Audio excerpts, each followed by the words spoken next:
साथियों, आज हम बात कर रहे हैं हमारे सोचने की शक्ति को लेकर के।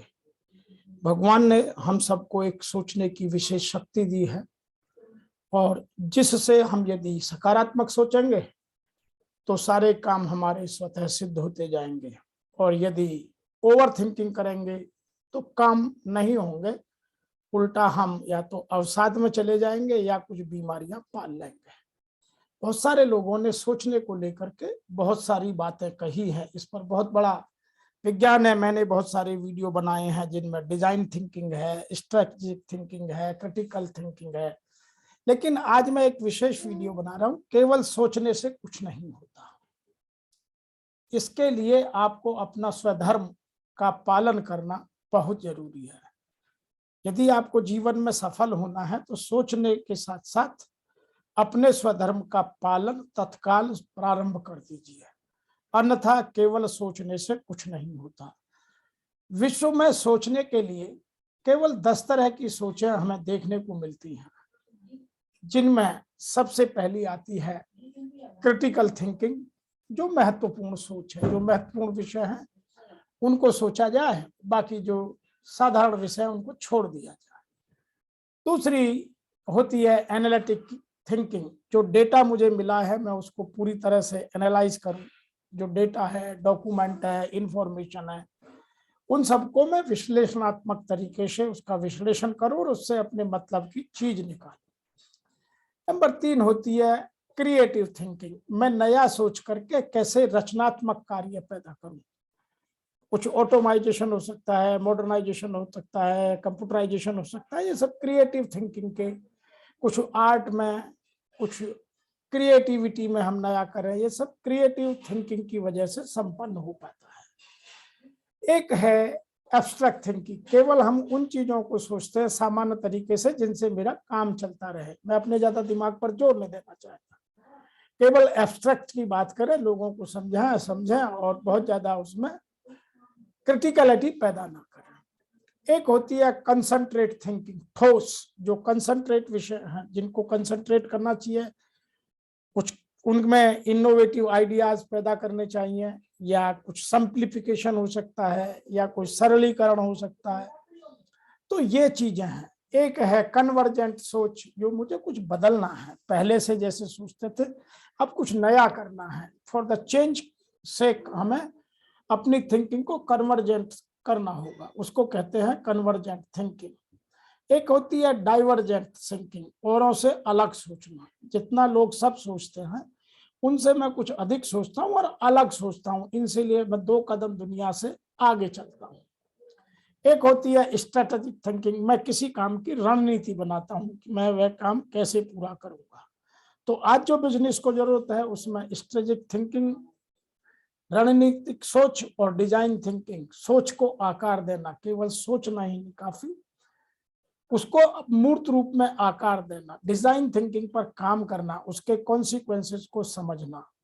और नंबर 10वीं है जिसकी कोई बात नहीं करता, लेकिन डेटा भारत में आज ये कह रहे हैं कोरोना काल के बाद कि लगभग 30 से 35% एग्जीक्यूटिव्स अब अधिक सोचने लगे हैं। ओवर थिंकिंग की एक नई बीमारी उनमें पैदा हो गई है। और जो लोग ज्यादा सोचते हैं वास्तव में वह अधिक काम नहीं करते, उल्टा लोगों के लिए वह कभी प्रॉब्लम बन जाते हैं। मैं आपको कुछ उदाहरण से समझाता हूं कि अधिक सोचना कभी कभी तनाव पैदा करता है, क्योंकि जिसको एक्शन करना है उसको ज्यादा सोचना नहीं, वह अपने एक्शन पर प्लान करता है कि ये पॉलिसी है, ये मेरे पास डेटा अवेलेबल है, इन पॉलिसियों में ये ऑप्शंस अवेलेबल है, मैं इनसे अपना काम करूंगा।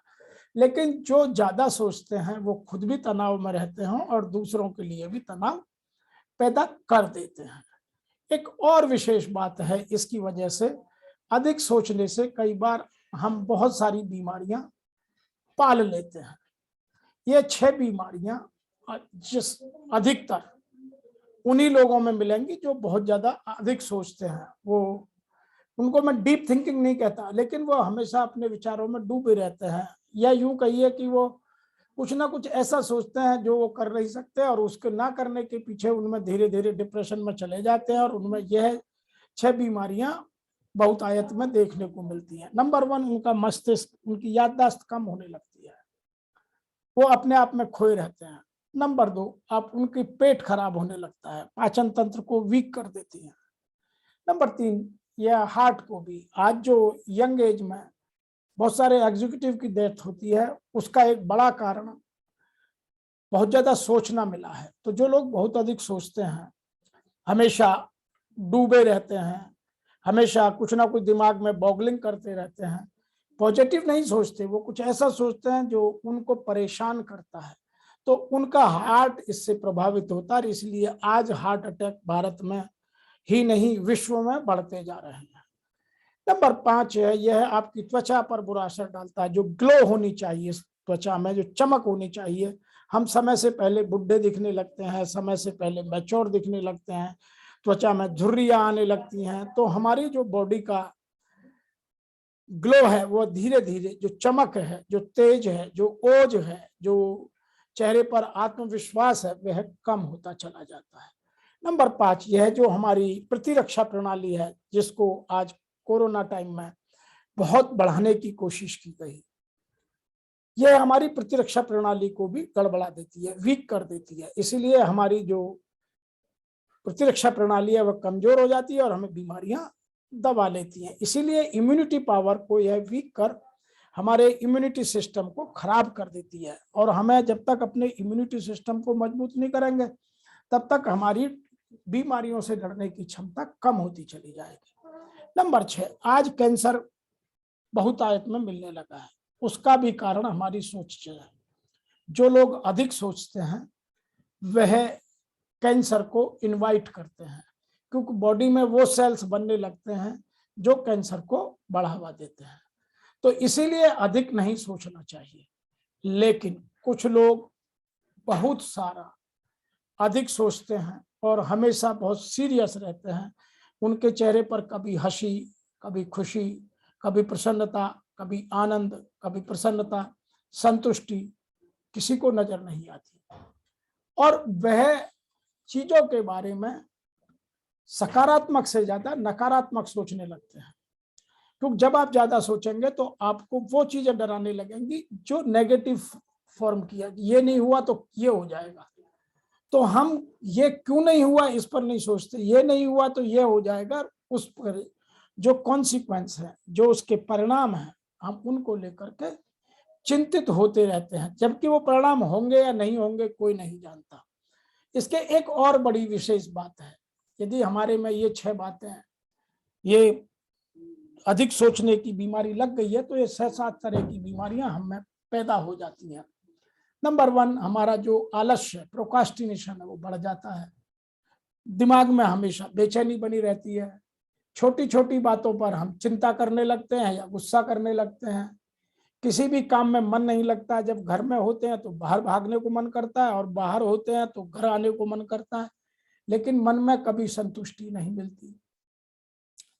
नंबर 5 है, एक ही विचार, बार बार वही विचार मन में घूमता रहता है, हम उससे बाहर नहीं निकलते। हमसे कोई पूछता कुछ और है, हम जवाब वही देते हैं, तो हम ट्रैप हो जाते हैं। इमोशनली लोग ब्लैकमेल करने लगते हैं। नंबर 6, या तो भूख बहुत अधिक लगती है या भूख लगनी बंद हो जाती है। तो बहुत सारा या तो मोटापा बढ़ जाता है या एकदम हम बीमार दुबले पतले से हो जाते हैं। नंबर 7 है, शरीर सदैव थका थका सा रहता है। जो उत्साह है, जो उमंग है, जो जोश है, जो प्रफुल्लता है, जो पैशन है, वो मिस हो जाता है। तो इसीलिए बहुत अधिक नहीं सोचना चाहिए। बहुत अधिक सोचने के बारे में कुछ लोग ऐसा कहते हैं कि मोर एनालिसिस इज पैरालिसिस। अधिक सोचने से एक और बात है, अधिक सोचने से नकारात्मकता बढ़ जाती है। वह लोग पॉजिटिव थिंकिंग को छोड़ करके उन बातों में उलझने लगते हैं जो उन्हें सफल होने के परिणाम से दूर की ओर ले जाती हैं। इसीलिए हमें अधिक सोचने पर, ओवर थिंकिंग पर इमीडिएटली स्टॉप लगाना चाहिए। नंबर नेक्स्ट हम बात करेंगे कि अधिक सोचने से होता कुछ नहीं है, लेकिन हम जरूरत से ज्यादा सोचने की आदत से तनाव में चले जाते हैं। और अगर वास्तव में उन लोगों में से जिन्हें हमारी छोटी बात के लिए ज्यादा सोचने की आदत है, उनका एनालिसिस करें तो ज्यादातर वो उन बातों से चिंतित रहते हैं जीवन में जो उनके जीवन में ना घटी है ना घट सकती हैं, लेकिन वो खुद मन में ही उनका एक इमेजिनेशन करते रहते हैं और उनसे सदैव अपने आप में डिप्रेशन में चले जाते हैं, अपने आप को दुखी रखते हैं। इसलिए ज्यादा नहीं सोचना, केवल उतना सोचना है जिसमें से मेरी सकारात्मक सोच अपनी जगह इंटैक्ट रह सके। एक और विशेष बात पर चर्चा करेंगे कि जो नेगेटिव सोचते हैं वो बहुत गहराई में चले जाते हैं, इसीलिए कभी ज्यादा डेप्थ में नहीं सोचना चाहिए। जितने डेटा हैं उतने डेटा को आराम से, जो इजीली हम काम कर सकते हैं, उन कामों को करें। हाँ, यदि कोई मुझे क्रिएटिविटी में जाना है, यदि किसी चीज को कुछ नया सोचना है, तो उसके मैं हर पहलू को सोचूं, मेरी डाइवर्सिफाइड डायनेमिक थिंकिंग की बात करूं, लेकिन मैं एक ही बात को लेकर के उसी विषय पर ना सोचता रहूं। बहुत गहराई में मत जाइए, इससे आप बहुत ज्यादा सोचने लगते हैं और बहुत ज्यादा सोचना आपको आपकी समस्याओं की ओर ले जाता है जो कभी मौजूद नहीं होती। इसीलिए आज कोरोना काल के बाद ओवर थिंकिंग का पैटर्न इंडियन एग्जीक्यूटिव्स में बहुत तेजी से नजर आ रहा है। आप ओवर थिंकिंग से बचिए। मैं एक बात और भी कहता हूं, जब हम बहुत ज्यादा थिंकर हो जाते हैं, बहुत ज्यादा नकारात्मक सोचने लगते हैं, तो हमें दुख या अवसाद की स्थिति में चले जाते हैं। कभी हंसते नहीं, किसी से मन लगता नहीं, कोई काम नहीं लगता, हमेशा मन में उचाट, हमेशा मन में कुछ बुरा होने की आहट हमें सताती रहती है।